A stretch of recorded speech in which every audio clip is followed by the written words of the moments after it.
Hello everyone, I am doctor Jivesh Yadav. तो आज की जो क्लास है उसमें अपन जो है गोविंद पारिक के तुलनात्मक अध्ययन का 61 नंबर का जो पेज है वो अपन आज की क्लास में डिस्कस करेंगे। तो स्टार्ट करते हैं आज की जो क्लास है वो। तो सबसे पहले यहाँ पे आपका संधि मुक्त के भेद बताए गए हैं। ठीक है, सबसे पहले क्या है, आपके संधि मुक्त के भेद बताए गए हैं। तो आचार्य जो सुश्रुत हैं उन्होंने संधि मुक्त के कितने भेद बताए हैं। अभी फाइनल ईयर में ही हो, ठीक है, फाइनल ईयर आपने पढ़ के आया हो। सर्जरी के अंतर्गत सुश्रुत ने कितने बताए हैं, संधि मुक्त के 6 भेद बताए हैं। कौन से हैं, तो उत्पिष्ट, विश्लिष्ट, विवर्तित, ठीक है, आक्षिप्त, सॉरी अतिक्षिप्त, आक्षिप्त, इसके अलावा अवक्षिप्त व तिर्यक्षिप्त। ठीक है, ये मिले आपके जो है 6 जो टाइप्स हैं वो बताए गए हैं। तो उत्पिष्ट के विषय में बात करें तो उत्पिष्ट में मिलने क्या लक्षण है। तो उत्पिष्ट में बोला गया है, यहाँ पे बोला गया है संधाव उभयात शोफा वेदना प्रादुर्भाव विशेषतश्च नाना प्रकार वेदना रात्रो प्रादुर्भवंती। ठीक है, तो क्या बोला गया, संधाव उभयतो शोफा। ठीक है, इसके अलावा वेदना प्रादुर्भाव, वेदना का प्रादुर्भाव होता है। ठीक है, इसके अलावा आपका बोला गया है कि मेनली नाना प्रकार की वेदनाएं होती है रात्रि के समय। ये मेनली क्या उत्पिष्ट में बताया गया है। विश्लिष्ट में क्या बोला गया है, अल्प शोफ होते हैं, वेदना संत्यत होते हैं। इसके अलावा संधि विक्रिया ये मेनली आपको देखने को मिलेगा। तो विश्लिष्ट में क्या है, अल्प शोफ, वेदना सत्यंत और संधि विक्रिया, ये मेनली विश्लिष्ट में देखने को मिलते हैं। विवर्तित के विषय में बात करें, विवर्तितम में आपका क्या बोला गया, विवर्तित में बोला गया है संधि पार्श्व गमनम विषमंगन वेदना। ठीक है, तो मतलब बोला गया है जो आपका संधि है तथा पार्श्व है उसमें चला जाने की वजह से अंगों में विषमता व वेदना की उत्पत्ति होती है। तो संधि के पार्श्व में चले जाने की वजह से अंगों में विषमता तथा वेदना होता है, ये विवर्तित में बताया गया है। ठीक है, ये आपको याद रखना है। फिर बात करते हैं अतिक्षिप्त। अतिक्षिप्त के विषय में क्या बोला गया है, तो अतिक्षिप्त में यहाँ पर आपका बोला गया है कि संध्या अस्थ्यव अतिक्रांते वेदना च, यानी कि संधि तथा संधि की दोनों अस्थियां दूर दूर हो जाती हैं, जिसके वजह से क्या है बहुत ज़्यादा वेदना होती है। यह क्या है अतिक्षिप्त में बताया गया है। तो संधि की दोनों जो अस्थियां हैं वो दूर दूर हो जाती हैं, जिसकी वजह से बहुत ज़्यादा वेदना होती है। यह क्या है अतिक्षिप्त में बताया गया है। अवक्षिप्त के विषय में बात करें तो संधि विश्लेष तथा तीव्र रुजा की उत्पत्ति होती है। तो अवक्षिप्त में क्या है, संधि विश्लेष तथा तीव्र रुजा की उत्पत्ति होती है। तिर्यक क्षिप्त जो होता है उसमें क्या है, त्वक अस्थि पार्श्वगमनम अत्यर्थ वेदना चेती, यानी कि एक अस्थि पार्श्व में क्या है सरक जाती है, जिसकी वजह से अत्यधिक वेदना होती है। तो यहाँ पे बोला गया है एक अस्थि क्या है पार्श्व में सरक जाती है, जिसकी वजह से अत्यधिक वेदना होती है। ये क्या है तिर्यक क्षिप्त में बताया गया है, तो इसको भी आपको याद रखना है। देन आगे बढ़ते हैं अपन। तो यहाँ पे आपका कांड जो भग्न है उसके भेद बताए गए हैं। तो कांड भग्न के टोटल 12 भेद बताए गए हैं सुश्रुत ने निदान स्थान में। ठीक है, तो कौन से 12 भेद हैं, तो सबसे पहले कर्कटक हो गया, अश्वकटक हो गया, सॉरी अश्वकर्णक हो गया, इसके याद रखना, कर्कटक, अश्वकर्णक, चूर्णितल, पिच्चित। इसके अलावा अस्थि, अस्थि छल्लितम, कांडभग्न, मज्जानुगत, अतिपातित, वक्र, छिन्न, पाटित, स्फुटिता। ठीक है, अभी फिलहाल के लिए इसमें ऐसे ही दिया है, लेकिन जब आप सुश्रुत संहिता पढ़ोगे, जब मैं पढ़ाऊँगा, ठीक है, तो उसमें श्लोक है प्रॉपर आपके कांड भग्न, संधि मुक्त भग्न। ठीक है, इसके प्रॉपर श्लोक है, तो श्लोक आपको लर्न करना पड़ेगा तो ज़्यादा बेटर है। ठीक है, तो यहाँ पे अपन बात करते हैं कर्कटक। कर्कटक जो भग्न है उसमें आपको क्या देखने को मिलेगा, तो यहाँ पे बोला गया सम्मूढ़ व्यतो अस्थि मध्य भाग ग्रंथि यहाँ पे बोला गया है ग्रंथि रिवो उन्नतम कर्कटम। ठीक है, तो ये कर्कट के विषय में बताया गया। एज इट इज कोटेशन ही याद रखना है कि सम्मूढ़ उभयतो अस्थि मध्य भग्न ग्रंथि रिव उन्नतम। ठीक है, अश्वकर्णक में क्या है, तो अश्व के कर्णवत हो जाता है, तो अश्वकर्णतम उद्गमम अश्वकर्णका। ठीक है, इसी प्रकार चूर्णित में क्या बोला गया है, तो चूर्ण हो जाएगा, पूरा चूरा चूरा हो जाएगा। तो यहाँ पे आपको बोला गया है स्प्रंसमानम शब्दवतम चूर्णितम गते। ठीक है, तो मतलब आपको क्या है, जैसे कि चूर्ण चूर्ण टाइप से शब्द आपको आएगा। ठीक है, इसके अलावा आपका पिच्छित, पिच्छित मतलब चूर्ण चूर्ण हो जाएगा। इसके अलावा आपका बोला गया कि पिच्चित, पिच्चित में बोला गया पिच्चित पृथु गमनम अल्पशोपम। ठीक है, तो यहाँ पे आपका बोला गया है पिच्चिता, पिच्चित पृथुतम गमनम अल्पशोपम, ये क्या है पिच्चित में बताया गया है। अस्थि छल्लित के विषय में बात करें तो यहाँ पे बोला गया है पार्श्वयो अस्थि हिनो हिनोद्गम अस्थि छल्लितम। ठीक है, तो ये मिले आपका क्या अस्थि छल्लितम बताया गया।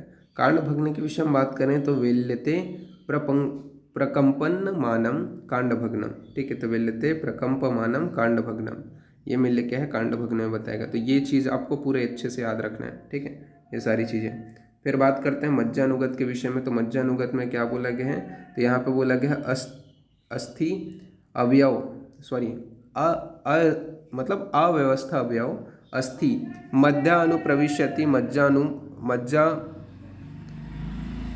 मज्जा अनुमुहति। ठीक है, तो ये क्या है, मज्जा अनुगत में बताया गया है। ठीक है, तो ये आपको मज्जा का अनुगत कभी एज इट इज याद रखना है। अतिपातित के विषय में बात करें तो अस्थिनि शेषात छिन्ने अतिपातितम। ठीक है, तो अस्थिनि शेषात छिन्नम अतिपातितम।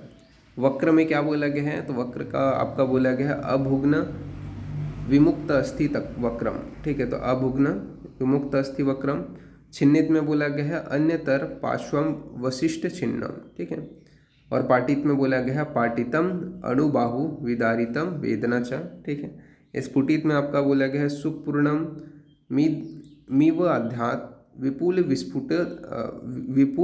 विस्फुटित कृत स्फुटित मिति। ठीक है, ये स्फुटित में बताया गया है। तो ये सारे आपको लक्षण कोटेशन ही याद रखना। ठीक है, इसको मैं अभी फिलहाल के लिए थोड़ा डिटेलिंग नहीं बता रहा हूँ। ठीक है, क्योंकि ये तो अपन भग्न वाला टॉपिक पढ़ेंगे ही पढ़ेंगे। जब मैं इससे क्वेश्चन भी आता है, जब मैं सुश्रुत संहिता पढ़ाऊंगा या फिर सर जब सुश्रुत संहिता पढ़ाएंगे तो उस दौरान इसको और डिटेलिंग से बताएंगे।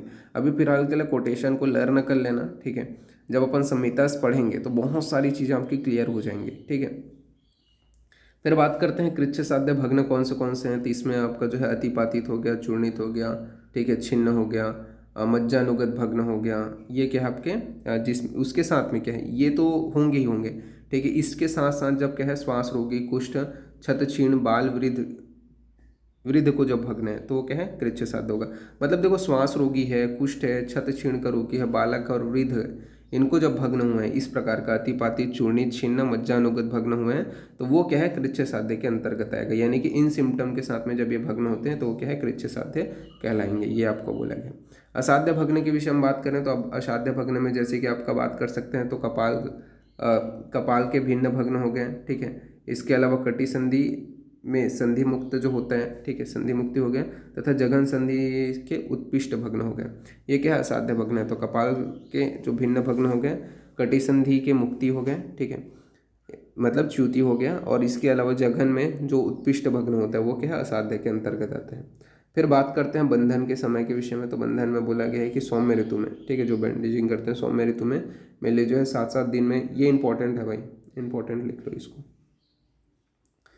तो सौम्य जो ऋतु होते हैं उसमें 7-7 दिन में करते हैं। ठीक है, जो आप फ्रैक्चर का जो बैंडेजिंग वगैरह निकालते हो, ठीक है, वो कितने हैं तो 7-7 दिन में। इसके अलावा साधारण ऋतु में 5-5 दिनों में, ठीक है, और आग्नेय ऋतु में आपका 3-3 दिनों में करना चाहिए। ठीक है, ये मिल जाए आपका बताया कि सौम्य ऋतु में 7-7 डेज, साधारण ऋतु में 5-5 डेज, और आग्नेय ऋतु में 3-3 दिन। ठीक है, तो ये आपको याद रखना है।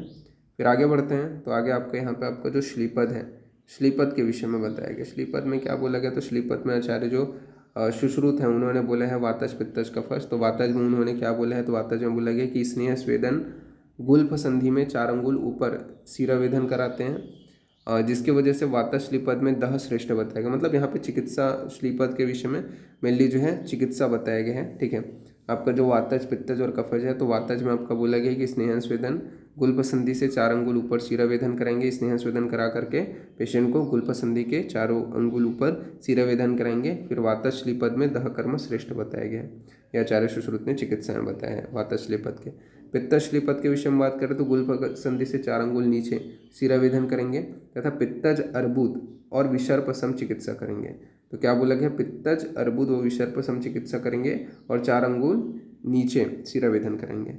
कफज जो होता है, कफज श्लीपद में क्या है अंगुष्ठ की प्रसिद्धि शिरा का वेदन किया जाता है। तो अंगुष्ठ की प्रसिद्धि शिरा का जो वेदन है वो मेनली किया जाता है कफज में। ठीक है, तथा मधुयुक्त जो कषाय है उसका पान किया जाता है। मतलब छिप्र के 4 अंगुल जो है नीचे अपन क्या है शिरावेदन कराएंगे। तो ये आपको याद रखना है वातज पित्तज और कफज जो श्लीपद है, ठीक है, उसमें किस प्रकार से चिकित्सा किया जा रहा है। इसके अलावा सन्निपातिक ग्रंथिक वृद्धि अर्बुद अभिसंधि एवं अधिमंत नहीं होता है। ठीक है, तो यहाँ पे आपको बोला गया सन्निपातिक जो टाइप है, सन्निपातिक टाइप का आपका ग्रंथि नहीं होता है, वृद्धि रोग नहीं होता है, अर्बुद नहीं होता है, अभिसंध नहीं होता है, अधिमंत नहीं होता है। ये जो डिसीज़ है वो उसके सन्निपातिक टाइप नहीं होते। इसके अलावा सन्निपातिक ग्रहणी नहीं होता है, मगर सन्निपातिक प्रवाहिका नहीं होती है। सॉरी, सन्निपातिक ग्रहणी होता है पर सन्निपातिक प्रवाहिका नहीं होती, ये आपको याद रखना है। ठीक है, सन्निपातिक आपका प्रवाहिका नहीं होती पर सन्निपातिक ग्रहणी होता है। इसके अलावा पित्तज गलगंड नहीं होता, पित्तज जो गलगंड है वो नहीं होता। फिर सुश्रुत अनुसार कुछ जो प्रमुख जो रोगों का प्रमाण बताया गया है, ठीक है, उसको भी आपको याद रखना है कि सुश्रुत के अनुसार क्या क्या जो है प्रमाण यहाँ पे बताए गए हैं, ठीक है। तो जैसे कि अगर बात करें जैसे कि तालु, पुटपुट और आपका कदर, ठीक है, ये इनका जो प्रमाण है वो कितना बताया गया है, कोल प्रमाण बताया गया है। तो तालु, पुटपुट और कदर जो है उसका कोल प्रमाण बताया गया है, ठीक है। इसके अलावा आपका कंठ शालुका, इसका जो प्रमाण है कोल अस्थि प्रमाण बताया गया है। गिलायु व अपची का जो प्रमाण है वो क्या है, आम्लक अस्थि बताया गया है, ठीक है। तो इसको आपको याद रखना है। देन आगे बढ़ते हैं। तो आचार्य जो सुश्रुत के अनुसार कुछ प्रमुख जो क्षुद्र रोग हैं उसके विषय में बताया गया है। जैसे कि क्षुद्र रोग के विषय में बात करें तो आपका अजगल्लिका है, ठीक है, उसमें आपका वात कफ दोष प्रधान होते हैं। इसमें जो आकार होता है वो मूंग प्रमाण ग्रंथि होता है। लक्षण में बोला गया है कि स्निग्ध ग्रंथि तथा वेदना रहित होगा और बालकों में होने वाला जो रहेगा पिंडिका, ठीक है, मतलब बालकों में होने वाली पिंडिका होती है जो अजगल्लिका होती है वो, ठीक है, बालकों में होने वाली पिंडिका है, स्निग्ध होता है, ग्रंथित होता है तथा वेदना रहित होता है। इसके बाद में बात करते हैं अंधजा, उसके बाद में बात करते हैं अंधहल्जी, ठीक है। तो अंधहल्जी में क्या बोला गया है, तो अंधहल्जी जो होता है वो वात कफ प्रधान होता है। आकार कैसा होता है, तो मंडल या गोलाकार का होता है। इसके लक्षण बताया गया कि घन, मुख रहित, उन्नत, इसके अलावा अल्प पूय वाली पिंडिका होती है, ठीक है। तो यहाँ पे आपका अंधहल्जी में बताया गया कि वात कफ प्रधान होता है, मंडल व गोलाकार होता है, ठीक है, मंडल व गोलाकार होता है। इसके अलावा आपका बोला गया कि घन, मुख रहित, उन्नत, अल्पपूय वाली पिंडिका होती है। कच्छापिका के विषय में बात करें तो कच्छापिका में आपका बोला गया कच्छापिका जो होता है वो वात कफ दोष प्रधान होता है। कच्छप उन्नत होता है, जैसे कि कच्छप यानी कि जो कछुआ होता है उसके समान जो है उन्नत होते हैं। लक्षण बोला गया कि 5 व 6 जो आपका दारुण ग्रंथियां हैं वो उत्पन्न होती हैं। तो कच्छापिका में क्या है 5 या 6 दारुण ग्रंथियां उत्पन्न होती हैं। फिर पनिशिका के विषय में बताया गया है। तो पनिशिका में क्या बोला गया, पंसिका जो होता है वात कफ दोष प्रधान होता है। आकार जो होता है सालुकावत होता है। लक्षण बोला गया कि कानों तथा पीठ पर उग्र रुजा वाली पिंडिका होती है। तो कानों व पीठ पर क्या है, उग्र रुजा वाली पिंडिका होती है, ये मेनली बताया गया है। फिर बात करते हैं पद्मनी कंटक। तो पद्मनी कंटक में वात कफ दोष प्रधान होता है। पद्मनी कंटक प्रत्याख्य, ये मेनली आपका आकार बताया गया है। इसके अलावा बात करें लक्षण में तो वृत्त, कंडुयुक्त एवं पांडुरंग के जो है मंडल आपको देखने को मिलेगा। तो वृत्त, कंडुयुक्त एवं पांडुरंग के जो आपके मंडल है वो आपको क्या है देखने को मिलते हैं।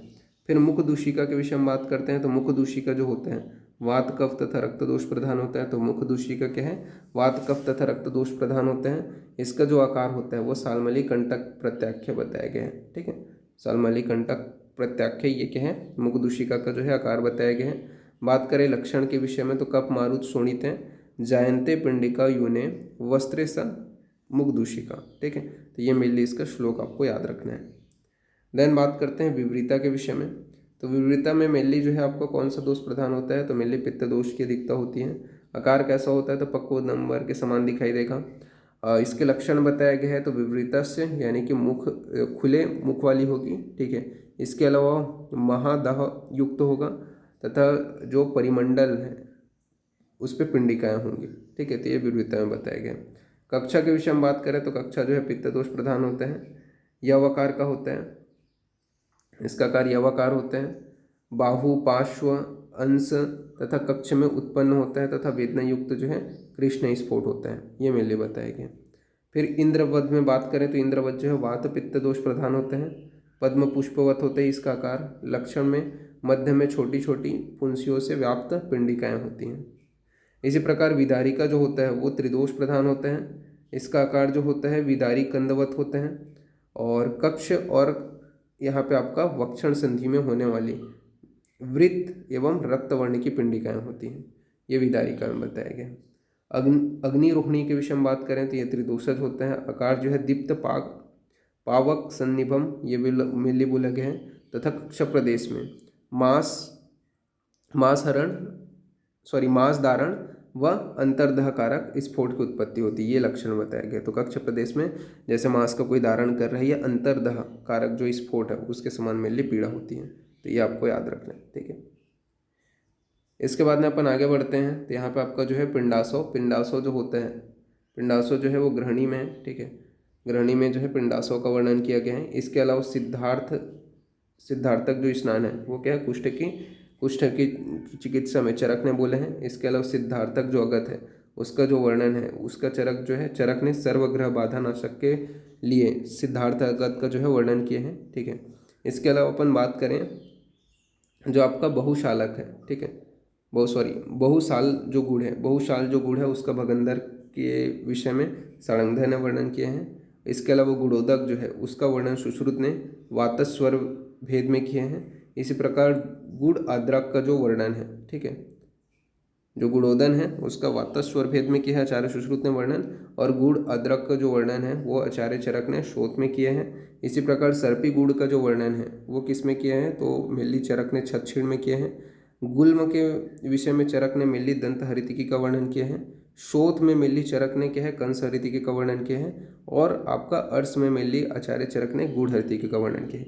तो ये स्पेसिफिक है, ठीक है, इसको आपको याद रखना है। ठीक है, ये क्या है आपके स्पेसिफिक है, जिसको आपको क्या है मेनली याद रखना है। ये इंपॉर्टेंट है, जो लास्ट वाला भी अपन लोगों ने पढ़ा वो कि पिंडाशव गृहिणी में, सिद्धार्थक स्नान कुष्ठ में, सिद्धार्थक अगत सर्वग्रह बाधा में, बहुशालक गुड़ जो है भगंदर में। इसके अलावा आपका गुड़ोदन जो है वातज स्वर भेद में, गुड़ाद्रक जो है शोथ में, सर्पी गुड़ जो है वो छत्छीण में, दंत हरितिकी जो है वो गुल्म में, कंस हरितिकी जो है वो शोथ में, तथा गुड़ हरितिकी जो है वो अर्श में। तो ये आपको याद रखना है। ठीक है, एग्जाम में जैसे आप लोग 2019 का पेपर देखे हैं उसमें सीधा ऐसी क्वेश्चन आया था। ठीक है, तो ये आपको याद रखना है। और यहाँ पे इस नोट्स का जो पासवर्ड है वो भी मैं बता देता हूँ। ठीक है, तो तालु और आपका जो कदर है उसका जो प्रमाण है वो कोलस्थी होना चाहिए। ठीक है, ये मिलने वो लगे। और गिलायु और अपची का जो प्रमाण है